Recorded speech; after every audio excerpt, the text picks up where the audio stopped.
Hola, ¿están de nuevo? Sí, Bueno, bien. Bueno, ¿qué les va pareciendo todo esto de lo que es? Yo sé que, digamos, y me parece buenísimo que pensemos también por qué se produce tanto digamos, rechazo o tensión alrededor del peronismo. ¿Por qué les parece que sucedió eso y que aún sucede? Porque es verdad, porque ustedes lo habrán escuchado a lo mejor, que también dentro del peronismo y sobre todo en el segundo gobierno de Perón, hubo también circunstancias así que se podían tachar de autoritarias o de. puede ser por el adoctrinamiento en el segundo periodo con la muerte de Evita. Bien, Sabrina, excelente, porque también es una de las críticas que se le va a hacer al peronismo desde la historiografía, ¿no es cierto? Eh, Claro, yo sé que cuando vino la dictadura militar, todos los libros que Perón daba en las escuelas los habían como escondido, quemado, o sea, porque los militares lo tomaron como un adoctrinamiento, como algo que no podía volver a pasar. Entonces, eso sí lo había hablado con mi mamá la otra vez, que yo le preguntaba, porque ella justo toda la primaria la hizo en dictadura. Y nada, hablábamos de eso, y justo en el texto se menciona el segundo periodo con la muerte de Evita, que empiezan a poner libros en las escuelas que hablaban más del peronismo y los hacían aprender, no sé qué era de Evita, no me acuerdo el nombre, pero era como, no sé si era un discurso o qué, que se lo aprendían de memoria, ¿puede ser? La veían como si fuese una, a la par de María, básicamente. O sea, y eso Claro. también fue lo que molestó a la iglesia, de los grupos más ricos de la sociedad, porque pasamos de idolatrar a Jesús y a María como imágenes divinas a una mujer que simplemente había muerto y fue una imagen política muy fuerte en la Argentina en general. Entonces también esa es la crítica, que tampoco estaba bien inculcar a las niñas desde chiquites, eh, o sea, no inculcarles, sino como imponerles el rezo diario hacia una imagen que estaba forzadamente siendo divina. No era que fue proclamada por el Vaticano una imagen divina la cual podría rezarse como una santa. Excelente los comentarios, chicas, porque un poco lo que trae Sabrina con esta conversación que tuviste con tu mamá y vos lo que decís, Lucía, con respecto a esta idealización de la figura de Evita, trajo muchísimas cuestiones y sacudió, ¿no es cierto? Sí, el libro que en el segundo gobierno peronista se, se lo criticó muchísimo porque los libros de textos oficiales había un libro que circulaba que se llamó La razón de mi vida, que era una especie de, digamos, panfleto, muchas veces se lo ha tildado panfleto adoctrinador, ¿no? De lo que significaba el peronismo, de la figura de Eva, de la figura de Perón. Es muy interesante. Daniel Santoro, si tienen ganas de seguir investigando, búsquenlo, porque tiene muchas de estos trabajos plásticos donde está la figura como idealizada de Evita, ¿no? Porque también es interesante ponerse a pensar desde el lugar de los postergados, ¿no? Y esto no es, digamos, el peronismo siempre nos va a traer estas cuestiones, ¿no? Para pensar, ¿no? Lo que significó la figura de Eva Perón y de Perón, pero sobre todo Eva. Eva, para los sectores más postergados, fue como una especie de santa, ¿no? Eh, Algunos lo llamaban Santa Evita, ¿no? Porque realmente sintieron que por primera vez en sus vidas alguien se ocupaba de ellas, porque bueno, las políticas que desarrolló la Fundación Eva Perón llegaban, digamos, bienes materiales que a lo mejor para el que siempre los tuvo no significan demasiado, es más, pueden ser tildados, bueno, de mecanismos proselitistas, pero para un chico que jamás tuvo una bicicleta, que jamás tuvo una pelota, para una mujer que le llegaba una máquina de coser para que pueda empezar a tener alguna salida laboral. Todas esas cuestiones, porque se puso mucho dinero en ayuda social, significó un, un cambio absolutamente, que por primera vez alguien se ocupaba de ellos, ¿no es cierto? Quizás fue la primera Sí, vez mi que... abuela la recordaba así. Ella me contaba que venía y les repartía juguetes a los chiquitos y ella me contaba que le había dado una muñeca. Y Mirá, era como algo que le había quedado y ella era re chiquita, no sé cuánto habrá tenido. Pero que se acordaba que Eva iba, creo que en los trenes, y les iban dando los juguetes a los chiquititos y se amontonaban todos donde estaba ella. es re interesante escuchar los relatos de las abuelas o de las personas que han vivido esa época. Claro, tu abuela había sido chiquita en esa época, claro. Bueno, Claro, sí, habrá tenido 6 años, una más o menos. claro, claro. El impacto que tenía esa figura, que era una especie de ángel, ¿no? Imaginen en la subjetividad de un niño, de una niña, que Evita le mandó la muñeca, Evita le mandó la bicicleta. Bueno, es muy interesante también recorrer la historia de Eva Perón, ¿no? La subjetividad de Eva. Ustedes, no sé si conocen la historia, pero bueno, Eva Perón viene de orígenes muy humildes, es hija no reconocida de una persona que tenía un poder adquisitivo importante, nunca la reconoce como hija. Hay una anécdota que, siempre, que creemos, digamos, que se cree que marcó mucho su vida, que fue cuando el padre muere, va la madre al velorio, la lleva a ella y no las dejan entrar, las humillan y las echan, ¿no? Entonces, a veces estas cuestiones que para entender un poco la subjetividad de Eva, ¿no? Eva tenía una herida muy grande con la oligarquía.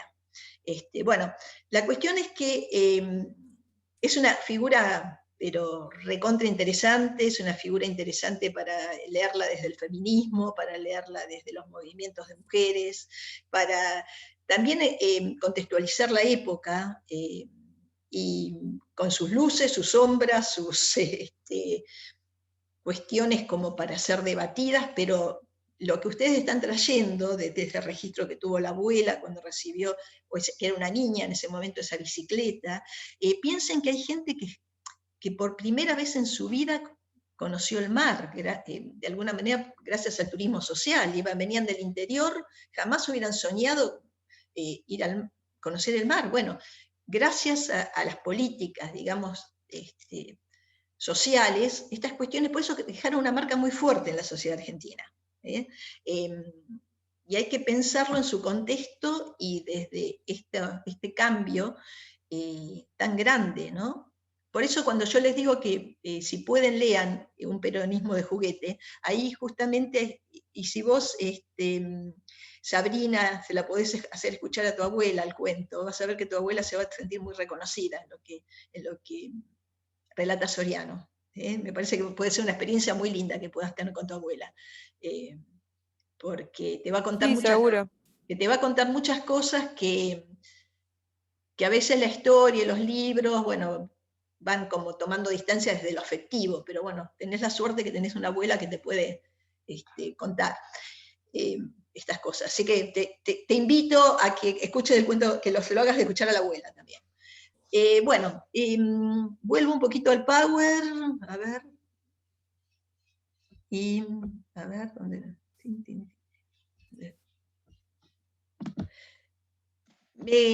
A mí me entusiasma mucho, porque bueno, yo les conté que soy trabajadora social, ¿no es cierto? Además de licenciada en educación. Y entonces a mí estos temas donde se cruza la educación con lo social me apasionan, me parece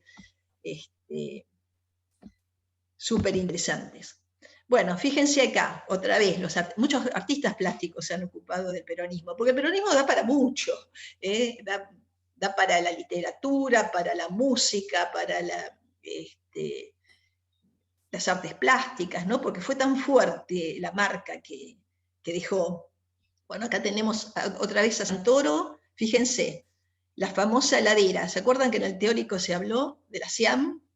Que llegaba por primera vez sectores que nunca habían podido acceder a nada, podían comprarse su heladera. Y además se estaba industrializando el país, se estaban por primera vez fabricando heladeras en el país.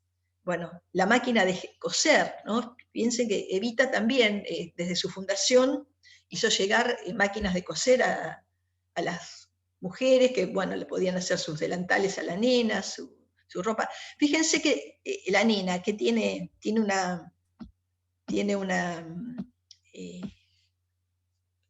un listón negro, una fajita negra en el brazo.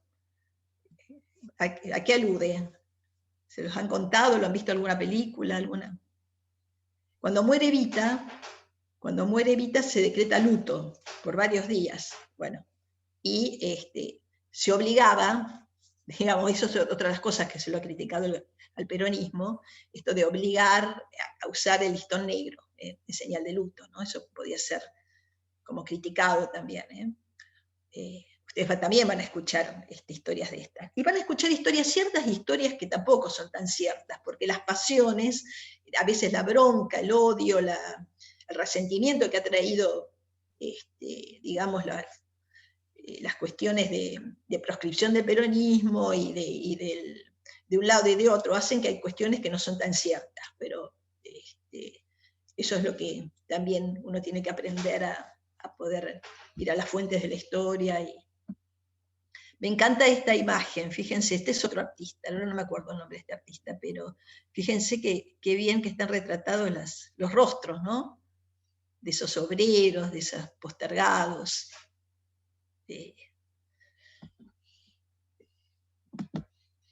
Bueno, ¿qué pasó? ¿Qué pasó con la pedagogía y la formación docente con el peronismo?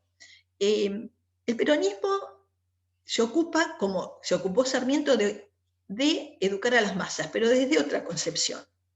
Sarmiento pensaba en esta civilización barbarie, ¿no? que era otro momento de la historia, pero era una concepción de como que había, esas barbaries eran los sectores postergados, que había que iluminarlos de alguna manera.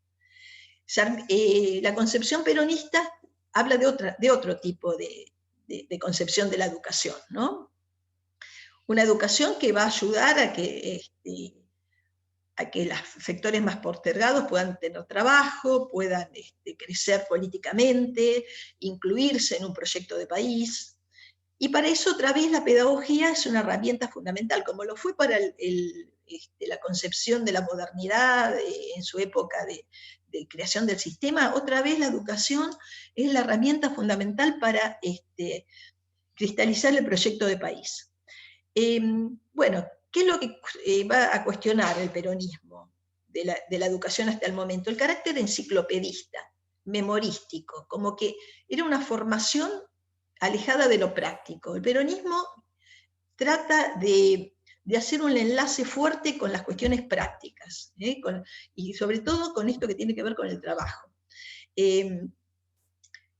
También es como que interpela esto del cientificismo, que todo tiene que pasar por lo enciclopedista, sino que las experiencias prácticas son las que van formando, dice el peronismo. Bueno, con respecto a la formación docente, se reformulan los requisitos de ingreso durante el peronismo y hay mayor exigencia para la formación docente. También pensemos que el país está evolucionando, ¿no es cierto? La sociedad va evolucionando y, por supuesto, las currículas de la formación docente deben reformularse. El peronismo no tuvo una relación pareja con los gremios docentes, tuvo sus conflictos. Algunos docentes, algunos de los gremios docentes tacharon de autoritario al peronismo, sobre todo en la etapa que está, en el segundo periodo peronista, después de la muerte de Eva, y tuvo sus conflictos. Más allá de eso, es importante señalar que la docencia fue otro de los motivos de regulación del gobierno peronista, porque se crea el estatuto del docente. ¿El estatuto qué significa? Que va a contar el colectivo docente con una serie de reglamentaciones que van a regular los derechos y las obligaciones. Otra vez, como tenemos tan incorporado y tan naturalizado esta cuestión de los derechos, y las obligaciones, nos parece que, bueno, ya está. Pero bueno, fue otra de los avances del peronismo.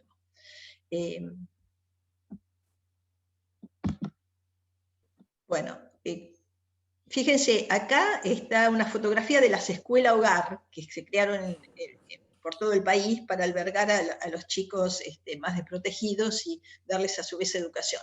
Y acá, bueno, esta foto lo que quiere subrayar esto del carácter de la fuerte importancia que le dio a la formación técnica. Bueno, digamos, el peronismo nunca fue tibio, siempre fue para adelante en cuestiones, y eso también trajo sus problemas, digamos, porque cada cuestión que se interpela o cada avance en los derechos de los más postergados también significa un malestar o que perjudican a ciertos sectores de poder, por eso se crea tantos enemigos del peronismo. Bueno, y comienza, digamos, empieza a cuestionar la enseñanza religiosa, ¿no? En principio, el peronismo tuvo sus cambios. En un principio le da apertura hace una especie de negociación con la Iglesia. La Iglesia también presionaba. Después de la 1420 tenemos una educación laica, pero el sector religioso nunca dejó de esforzarse por recuperar espacios. Con el peronismo hacen una especie de negociación, porque en ese momento la Iglesia es como que venían las elecciones y había llamado a sus fieles a que voten a aquellos candidatos que promulgaran la educación religiosa. Eso era como una presión que puso la Iglesia. Y ahí negoció el peronismo. Entonces les dio algunos favores a la Iglesia Católica, entre ellos la subvención de los sueldos, por ejemplo, a sus docentes y a las escuelas privadas, cosa que también fue muy criticada por los sectores más laicistas. Esto pareciera una contradicción del peronismo, ¿no? Este paso que le da un avance a la Iglesia Católica otra vez.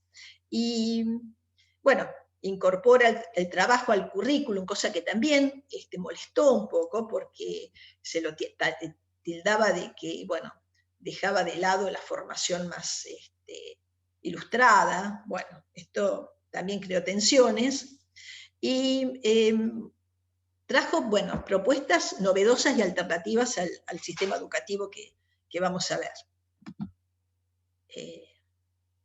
Bueno, acá hay todo un apartado con respecto a la educación religiosa.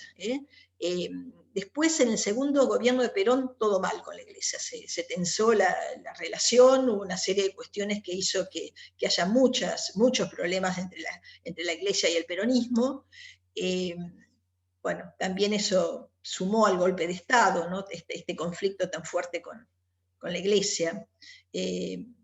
Sobre todo lo que le molestaba a la Iglesia era que el peronismo, en el segundo gobierno, acentuó su injerencia sobre las cuestiones que se daban en lo religioso, la cantidad de horas que se le daba a la enseñanza religiosa, quién nombraba a esos profesores o esos maestros que iban a enseñar religión. Bueno, siempre la Iglesia peleó por no perder poder.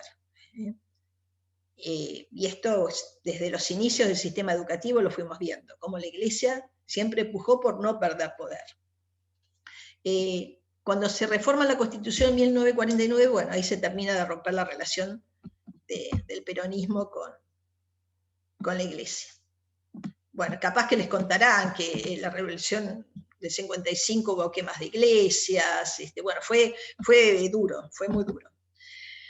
Eso también creó resentimientos en la sociedad hacia el peronismo, sobre todo los sectores católicos, ¿no? Porque en estas cuestiones tan apasionadas y tan polarizadas, fíjense que surge esto de la palabra gorila en esta época, ¿no? Los gorilas serían los contras, los que están en oposición al peronismo, y se oponían a lo que sea pueblo. Bueno, vieron cómo se va creando una cuestión que perdura en el tiempo. Esto del gorila no es algo que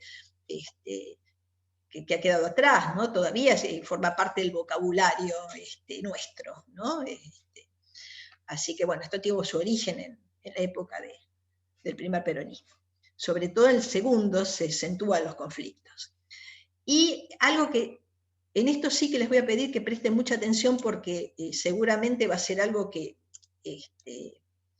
vamos a detenernos en los parciales y demás, que es la reforma de Arizaga, que Arizaga fue uno de los ministros de Educación de Perón, y es el que propone una reforma muy importante en el 1947. Es la reforma Arizaga, que forma parte de una publicación que se llamó el Plan Quinquenal, que era un plan pensado a 5 años, donde se iban a desarrollar las reformas más fuertes en materia educativa. ¿Qué se había visto hacia 1947? Que si bien había un gran ingreso a las escuelas, un gran ingreso a matrícula, no todos terminaban. Entonces, es lo que hoy sucede muchas veces, que los chicos por ahí empiezan la secundaria, sobre todo en los sectores más postergados, y no la terminan. Los problemas sociales y económicos hacen muchas veces que los circuitos educativos no se cumplan. Acá pasaba un poco lo mismo hacia 1947. Este era un poco el mapa. Ingresaban a la escuela, pero los chicos no terminaban. ¿Por qué no terminaban? Porque se tenían que ir a trabajar, o porque las nenas iban a cuidar a sus hermanos, cosas que hoy también pasan. Entonces, se piensa una reforma para ir conteniendo esta situación, para ir formando a estos chicos de alguna manera para que puedan insertarse en el mundo laboral y mejorar su situación social.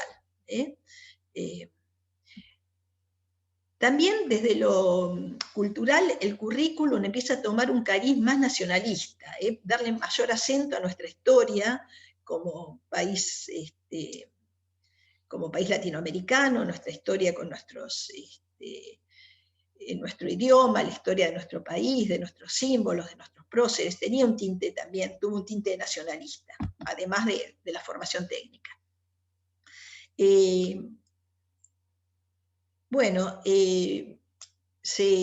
Como ya les decía, formaciones laborales nuevas, carpintería, imprenta, puericultura, cultivos regionales en las provincias, aparecieron ofertas educativas distintas para vitalizar a la escuela y proporcionar herramientas para poder insertarse en el mundo laboral desde etapas muy tempranas.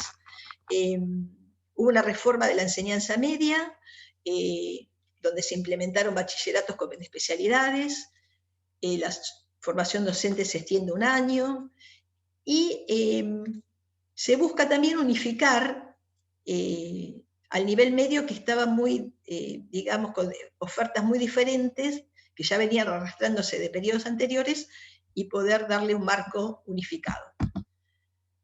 Bueno, fíjense acá, Santoro otra vez toma el plan quinquenal, que es esto lo que yo le hablaba, donde está condensada la propuesta de Arizaga, que dentro de la bibliografía complementaria ustedes la tienen, si ustedes quieren darle una vueltita por el plan quinquenal, lo tienen en bibliografía complementaria. El plan quinquenal tuvo 2 periodos, el primero y el segundo.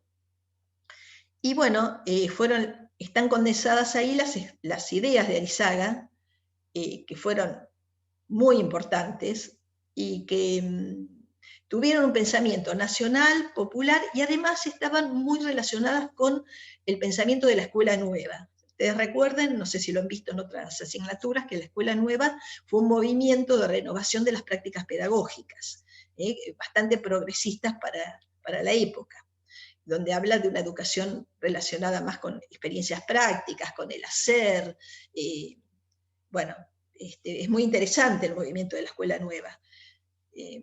En algún momento, no sé supongo que en otras cátedras lo habrán visto, pero en nuestro país tuvo sus expresiones. Y bueno, el peronismo toma elementos de la escuela nueva, sobre todo con el periodo de Arizaga. Luego viene un cambio en la cartera educativa que es por Oscar Ivanišević. Ahí hay un cambio absoluto. Se este progresismo de Arizaga va para atrás, ¿no? Bueno, esto tiene que ver también con otro momento social del peronismo y hace como un retroceso en el progresismo que venía viéndose. Bueno, hay toda una reformulación de la escuela técnica, de la organización de su enseñanza, como ya les venía diciendo, las escuelas industriales nacionales crecen, se crean también otras escuelas que se llaman monotécnicas, que es dirigida a poblaciones para niños y para adultos, con una orientación de conocimientos prácticos, otra vez.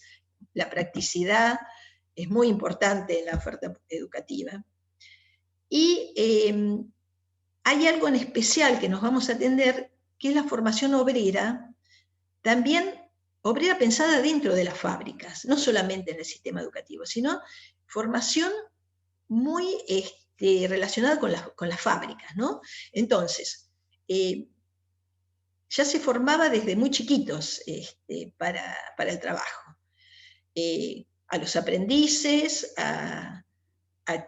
digamos, estaba dividida una oferta que estaba dividida en 3 ciclos, entre los aprendices que trabajaban y que asistían a cursos de capacitación, otros que eran los ayudantes obreros, los menores instruidos, que eran chicos muy jovencitos que estaban ya trabajando, y ya se los podía capacitar, y hay algo que es otra cosa súper importante, que es la creación de la Universidad Obrera, que es lo que le decía en el teórico Irene, lo que hoy se conoce por UTN, vieron que está en el puerto, la UTN, la Universidad Tecnológica Nacional. Bueno, el origen de la UTN es la Universidad Obrera creada por Perón. La condición de ingresos era ser obrero, y calificaba, formaba para ser ingeniero de fábrica, bien concreto, bien específico, con una gran formación, una formación muy sólida.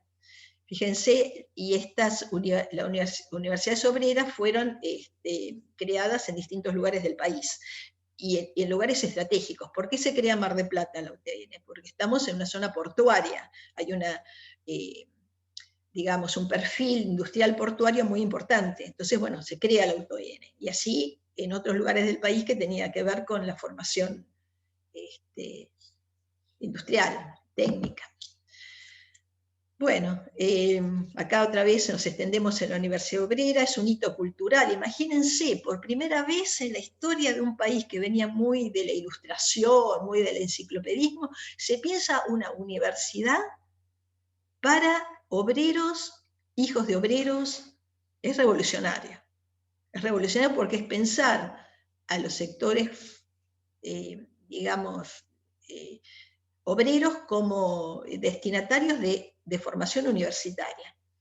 Esto molesta también a muchos sectores, ¿no? Porque siempre fue pensada para una élite la universidad, siempre, o fue, sus inicios fundacionales fueron elitistas, fue cambiando a lo largo de la historia, pero esto de la Universidad Obrera es muy importante.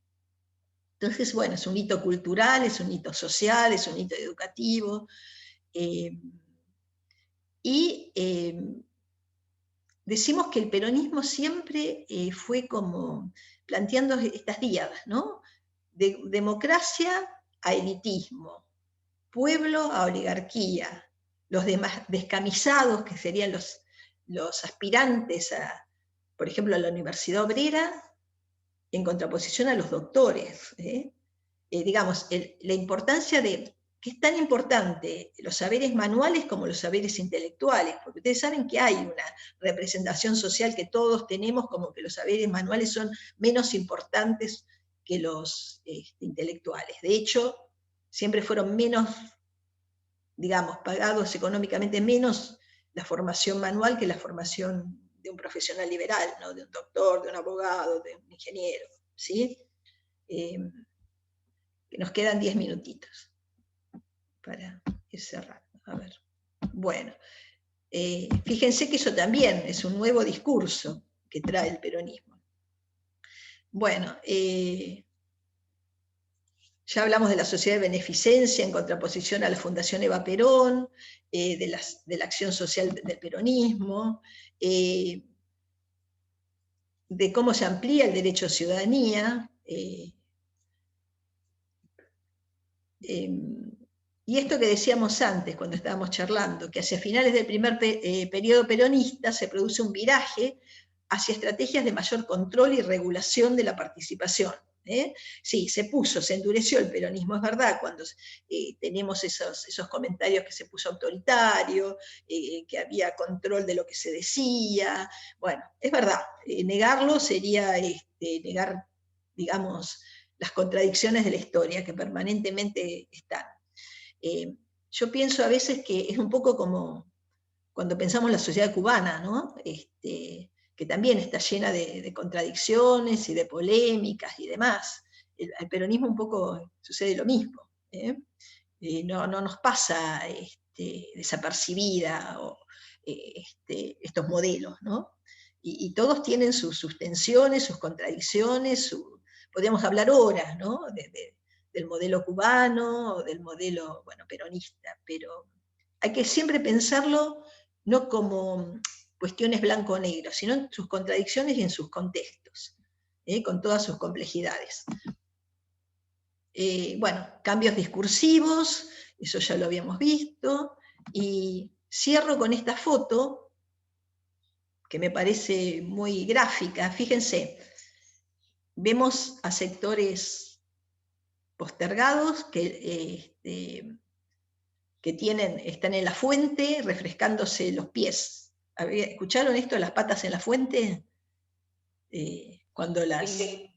Sí. Esta foto está muy, muy, muy interesante. Acá cuando Perón tiene en sus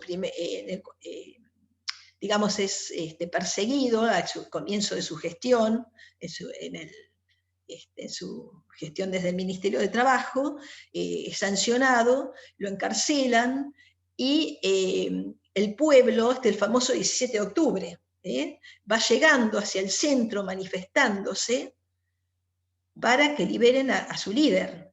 Acá es como, muchos dicen, es la escena fundante del peronismo, es el pueblo que va a reclamar por un líder, que escuchaba sus reclamos. Y fue un día de mucho calor, esto de las patas en la fuente, de estos sectores que muchos dijeron, un aluvión zoológico, como si los monos, los animales hubieran llegado a la ciudad, porque así desde los sectores oligárquicos así se veía el pueblo. Llegaron al centro y iban a reclamar derechos. Bueno, esto es fundante de lo cultural que significó el peronismo, ¿no? En una sociedad muchas veces impregnada por la oligarquía, que sin ser oligarcas muchas veces se quiso identificar con la oligarquía, como una aspiración, como una...